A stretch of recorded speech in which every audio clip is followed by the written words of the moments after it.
Hey guys, today I'm going to do a little break from the norm and I'm going to be talking about Zoloft today.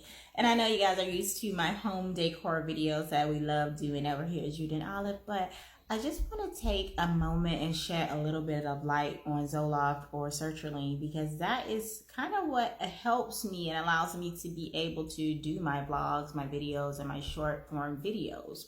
So let's just jump right into it. Why was I prescribed Zoloft? Well, when I was younger, about 26 years old, I had two high school friends that died at an early age. And that kind of sent me into panic mode. That panic for me translated into a fear of flying. Now, at the time, I was a frequent flyer and I had to fly several times a week for work. And so it was really no good for me. And to keep in mind that neither one of my friends passed away from a flight incident. One was a car accident and another was an altercation that ended up in that manner. So for me, it translated into a fear of flying. And not just a fear of flying for me, a fear of flying for everyone that I knew. If anybody I knew took a flight anywhere, I would be on pins and needles. From the time they took off until the time that they called and said that they were landed, I would just be having a full-on panic attack. Because I did have to fly for work, it just put a big damper on my life. I mean, I was having to go to flight simulation classes. I was having to meet the pilots on every flight.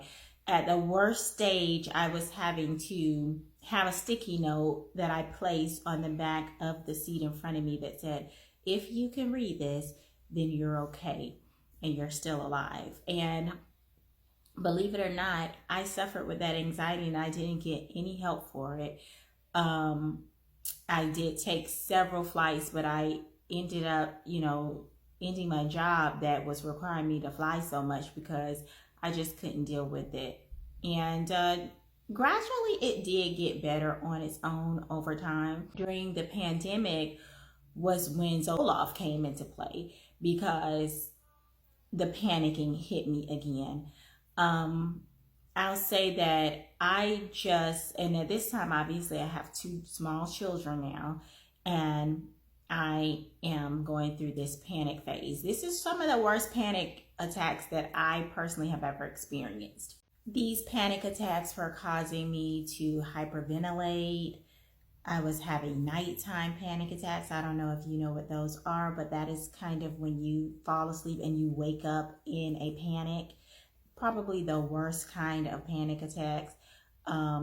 Shortness of breath, just so many heart palpitations, so many symptoms from these panic attacks. And the scary part about it at the time was that it mirrored some of the symptoms of the virus.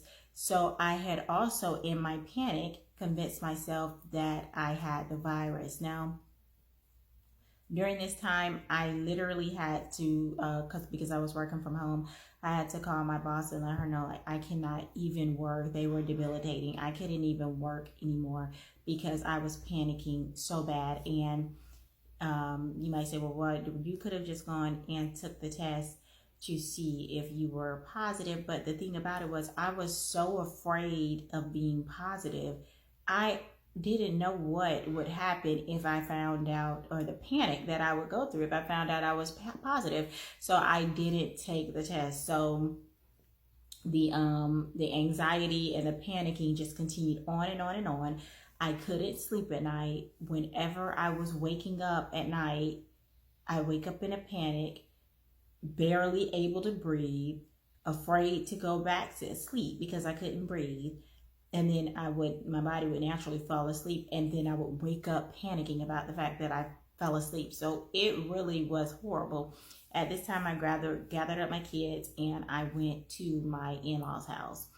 While I was there, I felt I was able to calm down enough to go ahead and take the test for the virus, and I did come back negative. Now, at that time, you would have thought that that would make me feel a lot better, but it didn't. The panic just, and this is an issue that I have, like my panicking transfers to other people. Like it just transferred over to my son. Like I was convinced that he had COVID.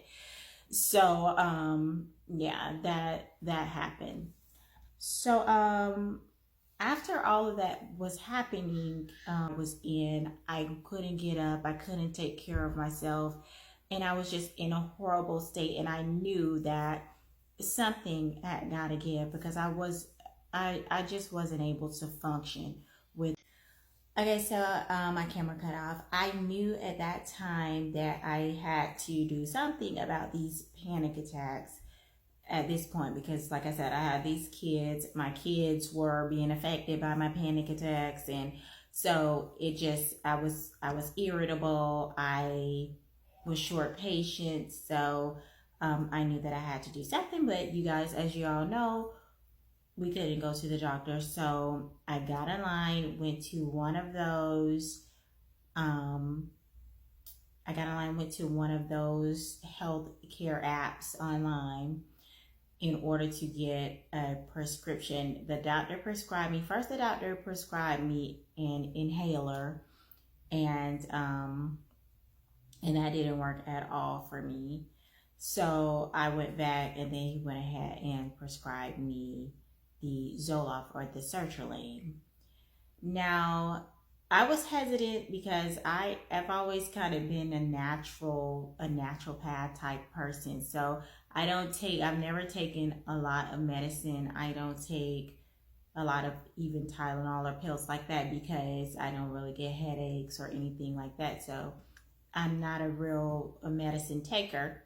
So I was a little hesitant about it. So I had the pills, but then I wasn't taking them.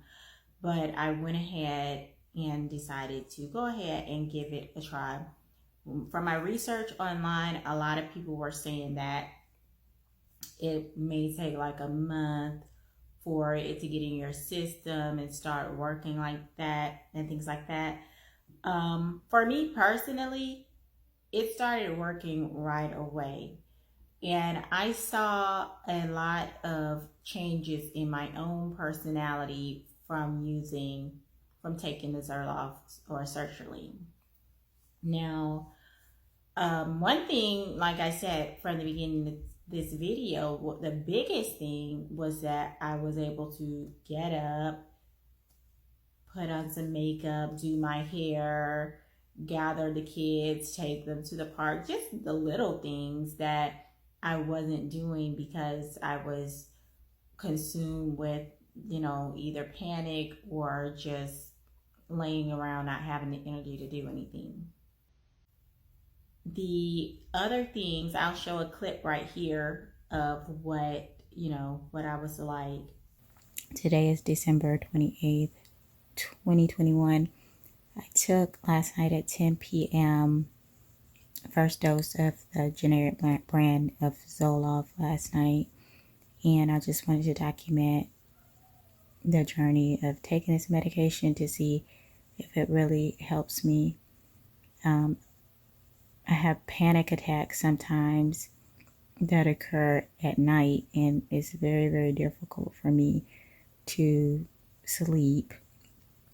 And it's just a very awful feeling that I would no longer like to live with if it's something that I can prevent.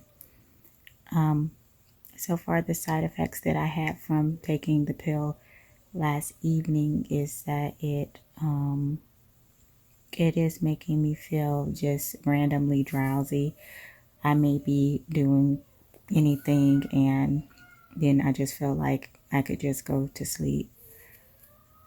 Other than that, hasn't been a full 24 hours, but that has been happening. It did not give me insomnia last night. And I'm just looking forward to hopefully having, clearing up my thoughts and being more productive and not having so much panic and anxiety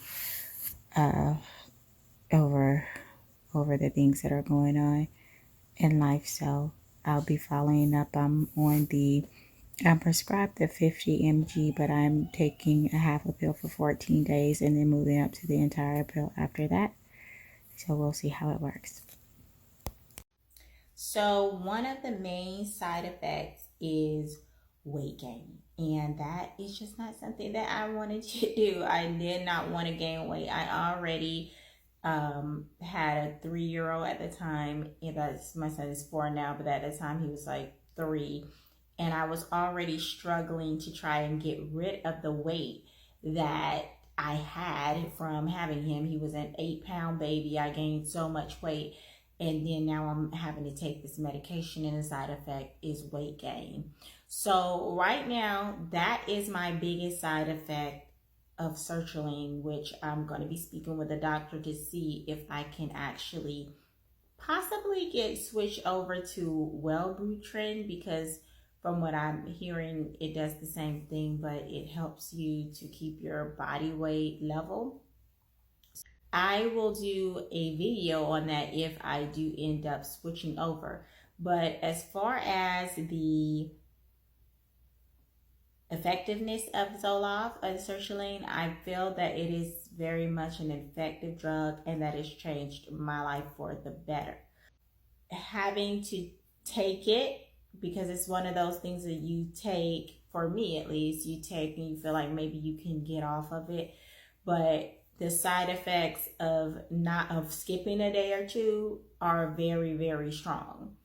If I miss a day of, I'll say if I miss 2 days of taking it, I can definitely see the immediate difference in my irritability and immediate difference in my inability to focus and get things done.